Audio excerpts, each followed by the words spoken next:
예수님의 이름으로 사랑하고 축복합니다. 반갑습니다. 네, 우리 오늘 말씀 함께 보도록 하겠습니다. 오늘 말씀은 에베소서 1장 23절 말씀, 한 절 말씀입니다. 우리 다 함께 보겠습니다. 시작. 교회는 그의 몸이니 만물 안에서 만물을 충만케 하시는 자의 충만이니라. 아멘. 네, 어제 토요일에는 김기영 집사님 가정의 장녀 김지연 자매 결혼식이 있었습니다. 이 일을 위해 몇 주간 기도하고 주례도 준비하면서 새삼 만남의 중요성에 대해서 다시 묵상하는 기회가 됐습니다. 그래서 오늘은 가장 중요한 두 가지 만남이라는 주제로 함께 은혜를 나누도록 하겠습니다. 먼저 다룰 첫 번째 만남입니다. 함께 봅니다. 시작. 가족과의 만남. 네, 제가 언젠가 부산에 있던 시절에 지인들과 함께 해운대 바닷가로 기어가는데요, 차를 마시고 있었습니다. 운동을 마치고 그때 마침 대기업인 삼성에 대한 이야기가 나왔었는데요. 창업주인 이병철 회장님이 어떻고, 부산에 있었던 삼성 자동차가 어떻고, 삼성전자 주식 전망이 어떻고 등등. 그건 20년이 다 됐네요. 자, 그러다가 한 분이 말씀하시길, 삼성 같은 재벌가에서 태어난 것은 전생에 공덕을 많이 쌓은 결과라고 했습니다. 이렇게 재벌가를 부러워하는 사람들이 많은 것이 현실입니다. 전생에 공덕까지 거론을 하죠.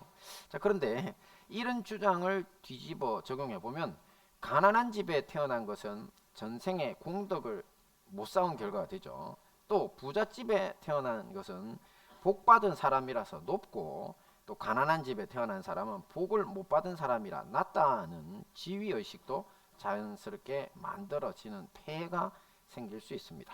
자, 이런 논의는 차치하고라도 만약에 돈 많은 집안에서 태어났지만 가정 폭력이 난무하고 가족 간의 사랑이라고는 전혀 없는 가정이라면 어떨까요? 자, 그래도 전생에 공덕을 많이 쌓은 결과라고 할 수 있겠습니까? 아닙니다. 우리가 만나고 싶은 진정한 가족, 진정한 가정은 이런 곳이 아닙니다.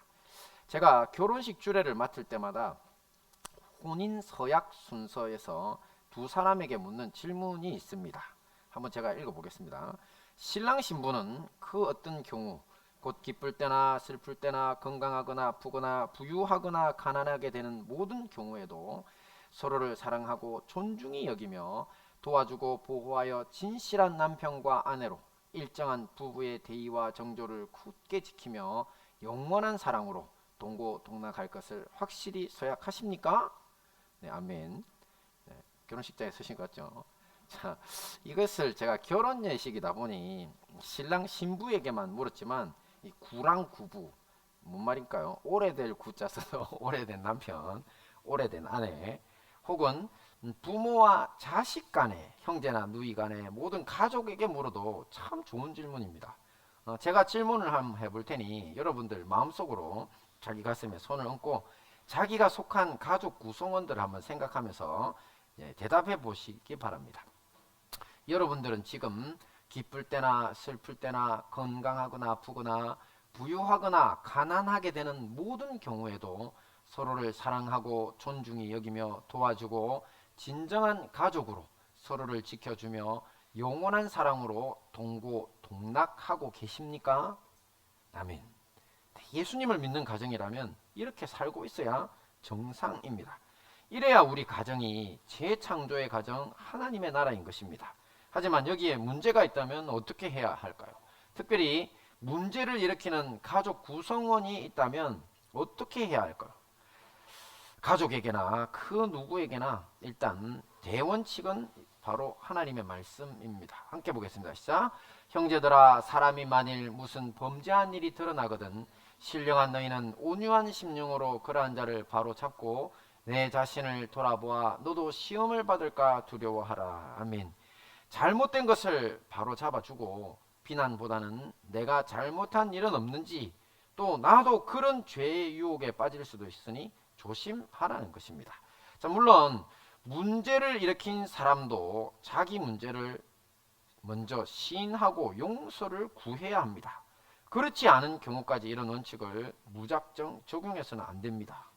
왜냐하면 죄를 뉘우치지 못하는 사람이 있다면 일단 피해를 막는 것이 우선이지 받아들이고 용서하는 것은 나중 문제이기 때문입니다. 그런 경우가 아니라면 좋습니다. 제가 아는 한 이렇게 말씀을 실천한 가족들은 지금 모두 행복하게 잘 지내고 있습니다. 예외는 없습니다. 할렐루야, 맞죠? 네, 예외 없습니다. 다들 실천했기 때문에 이렇게들 행복한 분들로 지내시는 거죠. 사랑과 용서만큼 가장 소중한 만남인 이 가족의 사랑을 지켜주고 우리를 오래오래 행복하게 해주는 것은 영원히 만나지 못할 것입니다. 할렐루야. 네, 두 번째 만남입니다. 봅니다. 시작. 교회와의 만남. 네, 두 번째 만남은 교회와의 만남인데요. 이 제목만 보시고 목사님이 틀림없이 좋은 교회를 만나야 할 것이다 이렇게 하고, 또 우리 행복한 다니엘 교회가 그런 교회다 하고 이게 선전하시려고 그런가 보다 뭐 이렇게 지레 짐작하실 분들, 오래 교회 다니신 분들 뻔하죠, 그죠? 제목 맞죠? 하지만 우리 행복한 다니엘 교회가 좋은 교회가 되어야 하는 것은 당연한 일입니다. 오늘은 좀 다른 이야기입니다. 이렇게 우리는 교회라고 하면 보통 행복한 다니엘 교회, 중앙교회 등등 한 지역에 자리 잡고 눈에 보이는 건물에 있는 교회만 생각하기 쉽습니다. 이런 교회를 신학적으로는 지역교회, 로컬처치 이렇게 말을 하거든요. 하지만 이런 지역교회보다 더 근본적인 교회를 우리가 알고 반드시 만나야 합니다. 이런 것을 우주적 교회라고 부릅니다. 유니버셜 처치라고 하는데요. 그 교회가 세워진 장소가 우주 공간에 있다는 말이 아닙니다. 근본적이고 모든 것을 포괄한다는 의미에서 그렇게 우주적 교회라고 부르는 겁니다. 이 믿음의 선배 사도 바울은 우주적 교회에 대해서 다음과 같이 정의합니다. 함께 볼까요? 시작. 교회는 그의 몸이니 만물 안에서 만물을 충만케 하시는 자의 충만이니라. 말씀이 어렵죠. 이것만 봐가지고는 도대체 무슨 뜻인지 의미가 확 와닿지 않으실 것입니다. 자, 이해를 위해 땅이라고 불리는 인간의 세계와 하늘이라고 불리는 하나님의 세계, 그리고 그 중간에 예수님이 머리 대신 그분의 몸된 교회가 있다는 상상을 해보십시오. 그러면 이해가 쉽습니다. 사도 바울은 특별히 예수님의 몸된 교회를 충만이라는 좀 알아듣기 힘든 이름으로 부르고 있습니다. 충만, 뭐가 가득 찼다는 뜻이죠. 그리고 풍요로운 상태를 일컫는 말인데 교회가 그런 충만한 존재라는 것입니다. 자, 반대말을 생각해 보시면 이해가 쉬운데, 충만의 반대말이 뭐죠? 충만의 반대말 뭐 없는 거죠, 그죠? 근데 성경에 나타나 있는 충만의 반대말은 분명합니다. 창세기 1장 2절에서 땅이 혼돈하고 공허하며 흑암이 깊음 위에 있다, 이렇게 바로 이것이 바로 무질서하고 황량한, 그야말로 무의미한 상태인 혼돈과 공허인데요. 이런 상황은 하나님의 물질적 창조 당시의 모습이라고 볼 수는 없습니다. 그렇다기보다는 타락으로 하나님의 세계와 끊어지고 마귀의 지배하에 혼돈과 공허, 흑암 아래 살아가는 인류의 절망적인 영적 현실을 보여주시는 것이라고 할 수 있습니다. 자, 이런 인류의 암울한 현실 속에 빛을 비추시고 생명의 물로 우리를 재창조하신 분이 있었습니다. 누구시죠? 예수님, 성령님이셨죠. 또한 우리 오늘 본문에서 사도 바울은 예수님의 몸된 교회를 혼돈과 공허의 반대말인 충만이라고 부름으로써 교회가 해야 할 사역 역시 인류의 암울한 현실 속에 빛을 비추고 생명의 물로 재창조하는 사역이라는 것을 보여주는 것입니다. 할렐루야. 그렇습니다. 우주적 교회는 바로 이런 일을 하는 예수님의 몸입니다. 더욱 구체적으로 말해 우리 한 사람 한 사람이 우주적 교회의 일원이 되면 무가치하고 혼란스럽기만 하던 삶, 또 죄악의 어둠 속에서 갈 길 몰라 방황하던 인생이 바뀌게 됩니다. 그렇게만 되면 한순간의 쾌락보다는 가치 있는 삶을 추구하는 새 생명이 충만한 상태가 돼서 반대편인 어둠 속에 갇힌 사람들을 구원해 주는 삶을 살 수 있다는 겁니다. 자, 그러므로 우리가 어떤 지역교회에 소속되는 것보다 더 중요한 일이 바로 이것입니다. 먼저 예수님을 머리로 모시고 우주적 교회의 일원이 되어야 합니다. 내가 우주적 교회의 일원인지 아닌지 삶을 통해서 나는 말로는 뭐 우주적 교회의 일원이라고 하지만 맞는지 안 맞는지 비교를 해봐야 되잖아요. 그죠? 비교해 볼 수 있는 좋은 사례가 있어서 소개하도록 하겠습니다. 요즘 어린 자녀를 둔 가정이라면 다중지능이론이라는 말을 한 번쯤 들어보셨을 겁니다. 우리가 어릴 때부터 지능 검사는 뭘로 받았죠? IQ 검사로 받았죠. 뭐 지금도 우리 다들 뭐 IQ가 높네 낮네 막 이러죠. 아주대 김경일 교수인가? 그분은 우리나라 사람들이 IQ에 제일 민감하다고 하더라고요. 네, 그리고 뭐 한 120 정도 되는 거는 머리 나빠서 공부 못하겠다 그렇게 이야기한다요. 보통 한 130은 넘어야 된다라고 말을 한답니다. 우리나라 사람들 많이 민감하다고.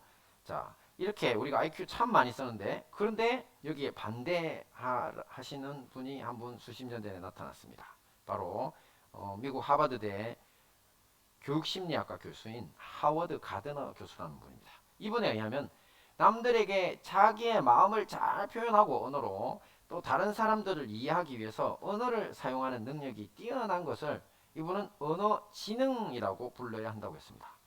그 외에 음악적인 이해와 조정 능력이 뛰어나면 음악 지능, 우리 찬양단의 음악 지능이 아주 뛰어난 분들이죠. 천재들. 그리고 다른 사람들과 상호작용을 잘하면 대인관계 지능, 교회에서 보면 아주 피스메이커들이 있으세요. 천재들입니다. 대인관계 천재. 그리고 영업 잘하시는 분들, 그 천재들이에요. 자, 이런 신체 운동 능력이 뛰어나면 신체 운동 지능 등 지금까지 사람들이 지능이라고 생각했던 논리 연산 지능 이외에도 IQ 외에도 각자의 뛰어난 부분들을 지능이라고 명명해서 총 8가지 항목을 만들어서 다중지능이라는 이름으로 제시했습니다. 그런데 이 다중지능 이론의 주창기에는 8가지 항목만 있었거든요. 거기에 들지도 못했던 것이 지금은 가장 주목받는 지능 중 하나로 떠오른 것이 있습니다. 지금 우리가 살펴보고 있는 내가 우주적 교회의 일원인지 여부와도 관계되는 지능인데요.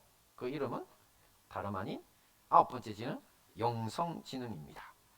영성지능은 실존지능이라는 이름으로도 불리는데 현재 9번째 지능으로 당당히 그 이름을 올렸습니다. 학자들은 영성지능이란 내가 왜 태어났는지, 무엇을 위해 살 것인지, 진정한 행복은 무엇인지 등 삶의 근원적인 가치를 추구하는 능력이라고 정의하고 있습니다. 연구에 의하면 영성지능이 높은 사람들은요, 대부분 정서적 안정감이 탁월하게 높고 또 나보다 우리를 중시하고 또 성공보다는 가치를 따르는 힘을 가지고 있다고 합니다. 그러다 보니 탁월한 리더가 많다네요. 그리고 이 영성지능은 후천적으로 교육을 통해 얼마든지 높일 수 있는 지능이라는 매력을 갖고 있습니다. 왜냐하면 아시다시피 말 잘하는 것, 음악 잘하는 것 힘듭니다. 그죠? 타고나야 되죠. 근데 거의 유일하게 영성지능만은 누구라도 올릴 수 있다는 겁니다. 그래서 이 영성지능이 또한 인류의 밝은 미래를 위해서 꼭 발달시켜야 하는 지능이라고 이 분야 전문가들은 하나같이 말하고 있습니다. 왜냐하면 영성지능이라는 잣대를 통해서 지금까지 서구에서 시행되어 온 이 실용적 학문 위주의 교육을 보니까요, 이 교육이 인류에게 끼친 해악이 너무나 크고 깊었다는 사실을 깨달았다는 겁니다. 자, 예를 들어 보면 역사상 사람들을 선동질해서 수천만의 목숨을 앗아간 세계대전을 일으키거나 지금 참고함원에 있는 자가 바로 요셉 괴벨스라고 선전선동의 대가입니다. 자, 저 사람이 남겼다고 하는 말, 유명한 말이죠. 나에게 한 문장만 달라. 누구든 범죄자로 만들 수 있다. 저 언어의 천재가 선동질로 독일 국민들 선동해서 수많은 사람들을 학살하는 세계대전을 일으키고 이끌어 갔죠. 오늘도 프로파간다니 뭐 선전선동이니 하면 저 친구 이름이 바로 나옵니다. 천재 중에 천재입니다. 그리고 또 공산주의 피해 혁명을 일으킨 마르크스나 또 무신론 철학이나 이단의 교주 같은 마귀적 사상을 고안해 사람들의 영혼을 사냥한 사람들은 모두 하나같이 언어지능과 논리지능의 천재들이었다는 겁니다. 그게 바로 우리가 IQ라고 하는 게 바로 그걸 측정하거든요. IQ 천재들이 그런 이제 해악을 인류들에게 끼쳐왔다는 거죠. 그러니 영성지능이 부족한 천재들은 그 자체로 인류에게 재앙이 될 수밖에 없다는 깨달음에 이른 것입니다. 이 영성지능에 주목하면서. 자, 그렇다면 반대로 영성지능이 뛰어난 사람들은 어떤 삶을 살까요? 자, KBS가 2012년 거의 10년이 다 돼가는데요. 수요 기획으로 인간의 9번째 지능 SQ 스프리처리라는 뜻이요. 세상을 바꾸는 9번째 지능이라는 제목으로 이 영성지능을 다루고 책도 낸 것이 있습니다. 이 프로그램에서 영성지능이 뛰어난 그 당시 우리나라 유명인사 3사람을 뽑아서 소개했습니다. 자, 그때 축구 국가대표 이영표 선수, 탤런트 최수종 씨, 카이스트 산업디자인학과 배상민 교수의 3사람이었는데요. 이 방송에서 참 인상 깊었던 장면들만 한번 소개해보면, 우선 이영표 선수는 국가대표가 되기 위해 자신의 모든 것을 청춘을 다 바쳤답니다. 그런데 자기가 국가대표가 되고 유명인이 되었다는 그 자체에서 얻을 수 있었던 것은 허무함밖에 없었다고 방송에서 이야기를 하더라고요. 축구 좋아하시는 분들은 모두 아시겠지만 이영표 선수는요, 이 대한민국 월드컵 사상 최초이자 앞으로 우리나라가 앞으로 다시 갈 수 있을지조차 의문스러운 월드컵 4강, 바로 2002년 월드컵 4강 신화의 주역이었습니다. 이런 분이 이런 고백을 하는 겁니다. 그리고는 우리 인생에서 가장 중요한 가치는 성공이 아니라 서로 사랑하는 것이라는 말을 했습니다. 또한 최수정 씨는 꾸준한 기부 활동과 봉사 활동으로 유명한 분인데, 이런 것은 더불어 살고 따뜻하게 살기 위해서 자신이 이 사랑에 대한 세금으로 내야 하는 것이라고 말을 하고요. 또 이런 삶이 사명이라 운명이라고까지 생각한다고 했습니다. 그리고 기부 봉사 활동이 얼마나 행복한지, 왜 이런 일을 진작 알지 못했을까, 이렇게 생각할 때가 정말 많다고 행복한 미소를 짓더라고요. 또 마지막으로 소개된 카이스트 배상민 교수 역시 마찬가지였습니다. 그는 세계적인 대기업 애플과의 경쟁에서도 이겨내고 세계적인 디자인상을 수상한 미국 파슨스 대학 최연소 교수였고요. 또 세계 최고 근위의 4대 메이저 디자인 대회가 있는데 모두 석권한 사람이며 7년 동안 받은 세계적인 디자인상만 41회랍니다. 그래서 세계적으로 디자인계의 천재 중에 천재라고 불리는 분인데, 이분 역시 상업적 성공과 큰 돈도 벌어봤지만 허무했다고 했습니다. 그러면서 디자인이라는 것이 구매력 있는 상위 10%만을 목표로 하다 보니까 정말 이제 생존의 문제로 생존 디자인이 필요한 90%가 외면받는 것을 더 이상 두고 볼 수 없었다고 했습니다. 그리고 윤리의식 없이 디자이너가 만들어낸 것은 단지 아름다운 쓰레기라고 하는 가히 충격적인 말도 하더라고요, 디자이너가. 자, 그래서 지금은 자신의 제자들이나 뜻이 맞는 이들과 함께 아프리카 사람들을 위해 더러운 식수를 즉석에서 정화시켜주는, 그래서 그걸 들고 다니면 물병을, 이쪽은 정화되는 통이고 이쪽은 그냥 물병인데 탁 해서 꽂아가지고 딱 뒤집으면 물이 쫄쫄쫄 흘러내리면서 이게 그냥 깨끗한 물이 되더라고요. 자, 이런 물병, 또 면역력이 약한 아기들을 위해서 배터리 없이도 그냥 흔들기만 하면, 그 아프리카는 전기가 없잖아요. 잘 쓰기가 힘든 곳이니까 흔들기만 하면 다시 지절로 충전돼서 사용할 수 있는 모기 퇴치용품 같은 거를 디자인이죠, 만들어서 보급하고 있었습니다. 그리고는 이런 좋은 일을 하기 전보다 지금 더 많은 세계적인 디자인상을 석권하고 있었습니다. 할렐루야.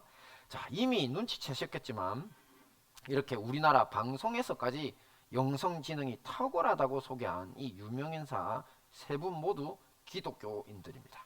그것도 진정한 기독교인이라는 평을 듣고 있는 분들입니다. 최수정 씨는 교회 장로님이고요.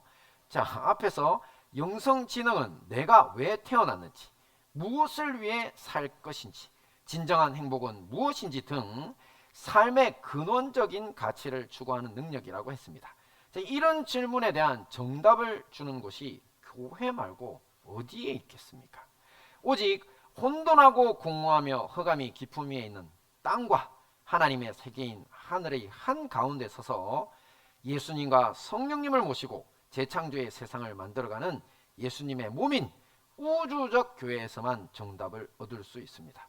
이런 답을 얻은 분들은 보신 것처럼 이 땅에서도 매우 존귀한 대우를 받고 있습니다. 또한 말할 것도 없이 우리 주님께는 착하고 충성된 종이라 칭찬받는 사람들입니다. 그러므로 우리의 인생에서 가장 중요한 만남 중 하나인 교회를 만나는 것에 있어서 나의 사회적 지위에 맞고 또 아이들을 위한 좋은 프로그램을 제공한다는 등 이런 이유로 지역 교회를 찾아 헤매기 전에 먼저 나 자신이 예수님이 머리 대신 우주적 교회의 일원이 되어야 합니다. 인생에서 가장 중요한 만남이 여기에 있기 때문입니다. 말씀을 정리하겠습니다. 우리 인생에서 가장 중요한 두 가지 만남 각각 뭐였습니까? 첫째, 가족과의 만남. 네, 서로를 사랑하고 존중히 여기며 도와주고 보호하며 진실한 가족으로 서로를 지켜주며 영원한 사랑으로 함께 동고동락하는 가족이 되어야 한다고 했습니다. 둘째는 뭐였습니까? 교회와의 만남. 그렇습니다. 내가 왜 태어났는지, 무엇을 위해 살 것인지, 진정한 행복은 무엇인지 등 삶의 근원적 가치의 정답을 제공해주는 우주적 교회의 일원이 되어야 한다고 했습니다.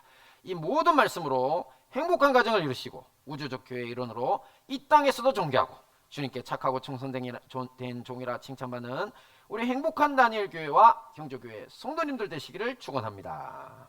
아멘.